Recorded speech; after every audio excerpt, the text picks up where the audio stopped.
बिस्मिल्लाहिर्रहमानिर्रहीम। आज हम डिस्कस करेंगे जनरल वे में थोड़ा लॉजिक बिल्डिंग के बारे में और थोड़ा जो एरर्स वगैरह बेसिक जो एरर्स आते हैं उनके बारे में थोड़ी टिप्स। तो जो क्योंकि कुछ एरर्स वगैरह या कुछ लॉजिक्स ऐसी होती हैं कि जो नॉर्मली यूज़ हो रही होती हैं बार बार, तो उनका अंडरस्टैंड करना ज़रूरी है। कुछ एरर ऐसे होते हैं जो बहुत बेसिक होते हैं और जिसकी वजह से हम पूरे प्रोग्राम को क्या कहते हैं देख रहे होते हैं बार बार कि क्या एरर है, तो वो एरर हम आइडेंटिफाई नहीं कर सकते क्योंकि हमें उसका प्री नॉलेज नहीं होता। क्योंकि कुछ चीज़ों का प्री नॉलेज होना चाहिए जिसकी वजह से ताकि हम प्रोसीड कर सकें। यहाँ पर हम अगर बात करें कि फार्मूला की, एक तो हमें आइडिया होता है फार्मूला का यूज़ करने का। अच्छा, यहाँ ये प्रोग्राम है तो इसमें ये फार्मूला यूज़ होता है, लेकिन एक्चुअली एक होता है फार्मूला को क्रिएट करना। तो फार्मूला को जब क्रिएट किया जाता है कि वो जो फार्मूला हम यूज़ करते हैं वो एक्चुअली फार्मूला कहीं से क्रिएट हुआ होता है, तो हमें प्रोग्रामिंग में फार्मूलाज खुद क्रिएट करने आने चाहिए। तो फार्मूला को क्रिएट करने का आसान जो बेस्ट मेथड है वो ये है कि हम या एफिशिएंट मेथड कह सकते हैं कि उसको हम स्पेसिफाई करके एक जनरल वे में पहले ना जाएं, पहले हम उसको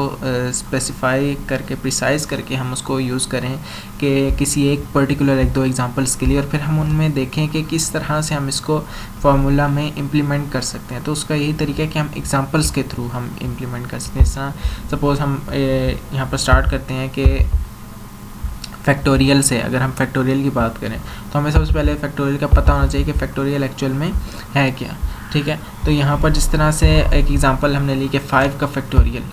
तो 5 का फैक्टोरियल इसमें क्या है कि 5 × 4 × 3 and 2 1, and similarly 4 factorial is 4 × 2 3 2 1। ठीक है, तो इस तरीके से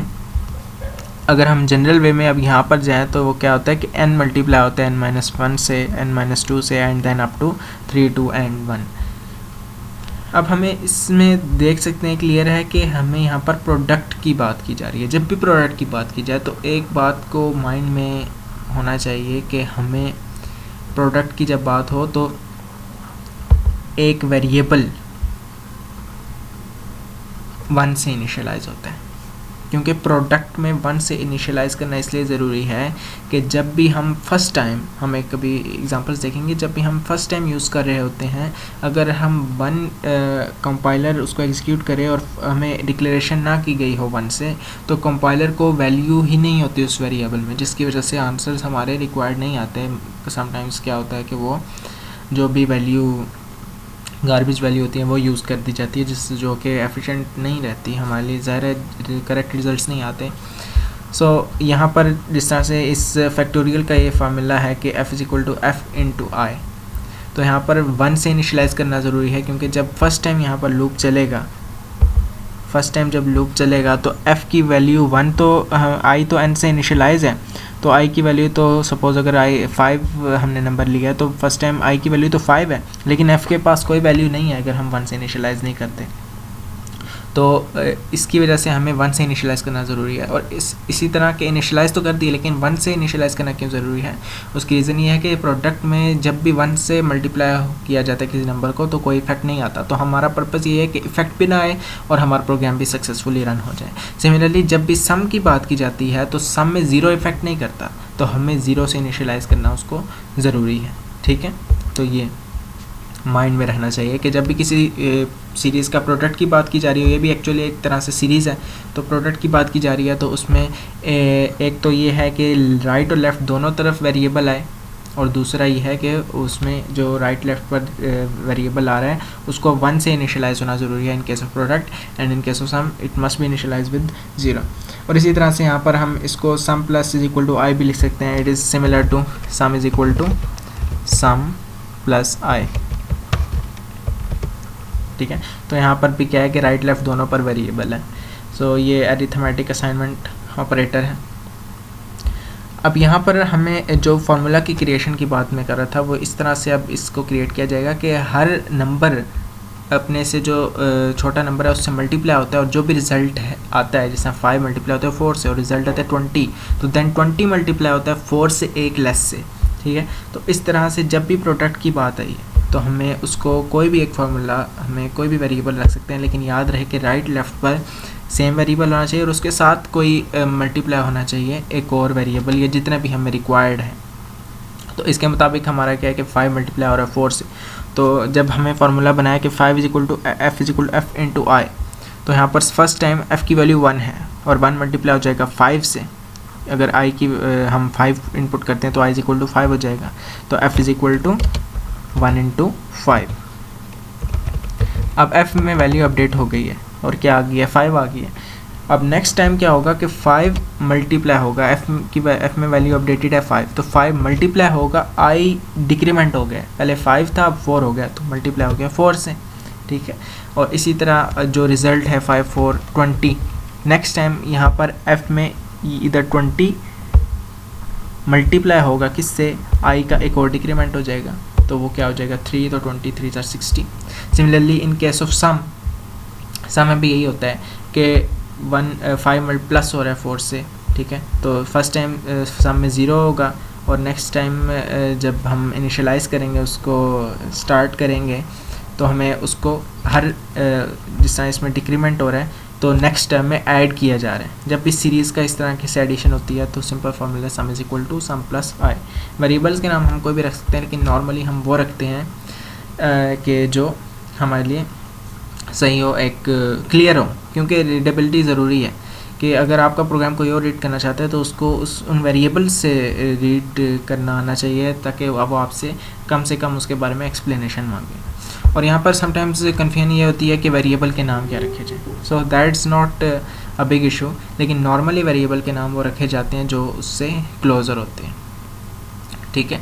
अब यहाँ पर एक और बात आती है कि कोड्स की अगर हम बात करें तो एक ASCII कोड्स होते हैं और एक यूनिकोड्स होते हैं, ठीक है। तो जब भी हम प्रोग्राम किसी टेक्स्ट डॉक्यूमेंट वगैरह से कॉपी करते हैं तो वो जो कोड्स होते हैं वो थोड़े से टिल्ट होते हैं, ठीक है। हमें नॉर्मली हम भी यूज़ करते हैं नेचुरल लैंग्वेज में, तो वो थोड़े से टिल्ट होते हैं, लेकिन यहाँ पर ये कोड्स स्ट्रेट हैं। सो यहाँ पर ये बात माइंड में रहे कि जब भी हम वो प्रोग्राम कॉपी करते हैं तो क्या होता है कि एरर आता है। तो ये एक बेसिक बात है कि ये एरर इसी वजह से आता है कि हमें उन कोड्स को चेंज हमने नहीं किया होता। सो ये बात माइंड में रहनी चाहिए कि अगर कभी समटाइम्स इस तरह हो तो हमें उन कोड्स को भी देख लेना चाहिए, ठीक है। तो ये थोड़ा सा एरर का किस तरह से रिमूव किया जाए ये भी हमने डिस्कस कर लिया। अब यहाँ पर एक समटाइम्स आता है इफ़ एल्स इफ़ की बात कि एल्स यूज़ किया जाए या ना किया जाए, ठीक है, मतलब थोड़ा कन्फ्यूजन हो जाती है। तो इसका सिंपल जो एल्स का मतलब है, वैसे तो हम इफ़ को समझ सकते हैं कि अगर जब भी कोई कंडीशन आती है कि अगर ऐसा हो तो उसके रिज़ल्ट में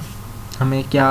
आगे ऑपरेशन परफॉर्म करना है, ठीक है। तो हमने जितनी भी कंडीशंस डाल दी इफ़ एल्स इफ़, तो एंड पर एल्स का जो हम अगर नेचुरल लैंग्वेज में बात करें तो एल्स का मतलब ये है कि इसके अलावा जो भी कंडीशन हो उसका आंसर यही आना चाहिए, यानी कि उस पर एग्जीक्यूशन यही होनी चाहिए, ठीक है। तो एल्स बाकी सारी कंडीशंस को सपोर्ट करते हैं, क्योंकि कंडीशंस हम बनाना चाहें तो बहुत ज़्यादा बना सकते हैं, लेकिन जिन सब कंडीशंस का एक्सप्रेशन एक हो कि उन सब कंडीशंस पर एक ही कैलकुलेशन हो रही है, तो हमें उसको एल्स में रख लेना चाहिए। क्योंकि हम हर इस तरह से एल्स इफ़ लगाते जाएंगे तो फिर तो हम अनलिमिटेड एल्स इफ़ ही लगाते जाएंगे। तो जिनका रिज़ल्ट एक होता है, जिनके लिए हमें एक ऑपरेशन परफॉर्म करना होता है, तो हम उनको एल्स में यूज़ कर लेते हैं, ठीक है। इसी तरह नेक्स्ट में अगर हम एक आता है कि वॉइड में जब हम प्रोग्राम में यूज़ कर रहे होते हैं, तो समटाइम्स इस तरह से होता है कि जब हम डेव में यूज़ करते हैं वॉइड का, तो वॉइड के लिए उसका यहाँ पर मार्क आ जाता है, स्टॉप कर जाते हैं, प्रोग्राम नहीं एग्जीक्यूट होता है। तो डेव में हमें जब भी यूज़ करना हो तो int main and return 0 last पर। अब यहाँ पर यही है कि ये बात माइंड में रहे कि इंट मेन एंड रिटर्न 0, और जो वॉइड मेन है वो यूज़ हो सकता है, सपोज VL स्टूडियो में हम वॉइड मेन को यूज़ कर सकते हैं, तो VL स्टूडियो में यूज़ हो सकता है, लेकिन VL स्टूडियो में दोनों यूज़ हो सकते हैं, लेकिन डेव में हम जब यूज़ करते हैं तो हमें इंट मेन ही रखना पड़ता है, ठीक है। तो अब यहाँ पर एक कॉमन आ गया कि इंट मेन एंड रिटर्न 0, तो हमें इसको नॉर्मली अपनी हैबिट इस तरह बनानी चाहिए कि हम इंट मेन को यूज़ करें, ताकि हम प्रोग्राम को अगर कभी कॉपी पेस्ट हमें करना पड़ जाए तो हमारे लिए एरर का इशू ना हो, क्योंकि वॉइड में नॉर्मली एरर नहीं होता, ठीक है, होना नहीं चाहिए, लेकिन इस तरह से कभी सिचुएशन बन जाती है तो हमें उसको इस तरह से यूज़ करना चाहिए कि जो सब एडिटर्स के लिए ओके रहे, ठीक है। तो इस तरह से इसके अलावा एक नॉर्मली जो क्वेश्चन होता है वो ये होता है कि हम ये जो बेसिक जिस तरह मैथमेटिक्स के फॉर्मूलाज वगैरह के प्रोग्राम बनाते हैं तो क्या ये हमें हेल्प करते हैं बाकी सॉफ्टवेयर वगैरह में, क्योंकि आहिस्ता आहिस्ता हर चीज़ का एक इसका आंसर ये है कि हर चीज़ का जब हम बिगिनिंग अच्छी लेते हैं, हमें उसके कॉन्सेप्ट्स क्लियर होते हैं तो हमें वो आगे हेल्प करती है। जैसे जस्ट लाइक अगर नेचुरल लैंग्वेज की बात की जाए तो वो बेस अल्फ़ाबेट्स पे ही कर रही होती है, ठीक है, लेकिन फ़र्क क्या है कि हम अपने नॉलेज से उन अल्फ़ाबेट्स को इस तरह से अरेंज करते हैं कि वो हमें कोई मीनिंग प्रोवाइड कर रहे होते हैं। फ़र्क नॉलेज का है, ठीक है, यानी कि हम अपने नॉलेज को इन्हांस करते हैं, लेकिन स्टार्ट जो बेस है वो अल्फ़ाबेट्स ही होती है। तो similarly they are like the base. तो हमें इसको अंडरस्टैंड करना चाहिए, हमें इसके बारे में कॉन्शियस रहना चाहिए और इसको अंडरस्टैंड करना चाहिए, क्योंकि ये एक लॉजिक बिल्डिंग लॉजिक प्रोग्रामिंग में चलती रहती है, ठीक है। लॉजिक कहीं ना कहीं हमें लॉजिक अप्लाई करनी पड़ रही होती है किसी हर ऑलमोस्ट बहुत सी स्टेटमेंट्स हैं, हर स्टेटमेंट में हमें कहीं ना कहीं उसको अंडरस्टैंड करना पड़ता है। कभी कोई स्टेटमेंट पिछली स्टेटमेंट से लिंक कर रही होती है, ठीक है, तो इसलिए ये सारी बेसिक्स बहुत ज़रूरी हैं। अब यहाँ पर एक नॉर्मली एक और माइंड में मेरे बात आई है कि int f is equal to 1 या कोई भी आप नंबर इनिशियलाइज कर लें, ठीक है। तो समटाइम्स ऐसा होता है हम उसको सेमीकोलन नहीं लगाते, ठीक है, तो और हम नेक्स्ट स्टेटमेंट लिख देते हैं कि कैरेक्टर ch। अब यहाँ पर हमने सेमीकोलन डाला तो समटाइम्स जब एरर आता है तो वो यहाँ पर एरर शो करता है, ठीक है, इस लाइन पर एरर शो करता है, इसके स्टार्ट में कर्सर आ जाता है। तो उसकी जो मेन वजह होती है वो ये होती है कि हमें सेमीकोलन उससे पहले चेक करना चाहिए, ठीक है, यानी कि हमें इस स्टेटमेंट तक नहीं रहना चाहिए कि एरर क्यों आ रहा है, हमें उससे पिछली स्टेटमेंट के लास्ट पे जाना चाहिए, क्योंकि माइट भी वो एरर सेमीकोलन की एब्सेंस की वजह से। इसी तरह यहाँ पर एक इनिशियलाइज़ करना हो, डिक्लेयर करना हो बहुत से वेरिएबल्स को, तो yn, ठीक है, तो हम अगर एक ही उसको स्टेटमेंट में इनिशियलाइज़ करना चाहते हैं तो हम कॉमा से सेपरेट उसको करते हैं, ठीक है, और अगर हम किसी बीच में किसी भी वेरिएबल को साथ इनिशियलाइज़ भी करना चाहते हैं तो हम इस तरह से इनिशियलाइज़ कर सकते हैं, दैट्स ओके, ठीक है। तो ये बात, और एक और बात माइंड में रहे कि हमें प्रोग्राम को कम से कम रखना होता है। ये कोई इसमें एक्सपर्टी नहीं है कि क्या कहते हैं प्रोग्राम को हम एक्सप्लेन करें और एक छोटी से जो स्टेटमेंट्स हैं, ग्रुप ऑफ स्टेटमेंट्स, हम उनको, क्योंकि तभी फॉर लूप्स बनाए गए। फॉर लूप्स का मतलब ये है कि जब भी कोई काम रिपीटेडली हो रहा है तो हमें उसको क्या करें, हम उसको 2-3 स्टेटमेंट्स में उसको एंड कर दें कि ये काम रिपीटेडली हो रहा है तो फॉर लूप खुद उसको एग्जीक्यूट करे, ठीक है। तो यहाँ पर अब इस तरह से अगर हम करते हैं हर स्टेटमेंट में int y is equal to 0, तो that's not a good way कि हम हर स्टेटमेंट में इसको इनिशियलाइज़ करें, क्योंकि सब इंट हैं तो हमें एक में ही करना चाहिए। तो यहाँ पर अगर हम 3 स्टेटमेंट्स में करते हैं तो इट्स नॉट अ गुड वे, हमें उसको एक स्टेटमेंट में रखना चाहिए, क्योंकि प्रोग्राम जितना प्रिसाइज होगा उतना दूसरे के लिए रीडेबल और क्लियर होगा, उतना शॉर्ट होगा, तो अंडरस्टैंड करने में हमारे लिए ईज़ होगी और दूसरे को भी ईज़ प्रोवाइड की जाएगी।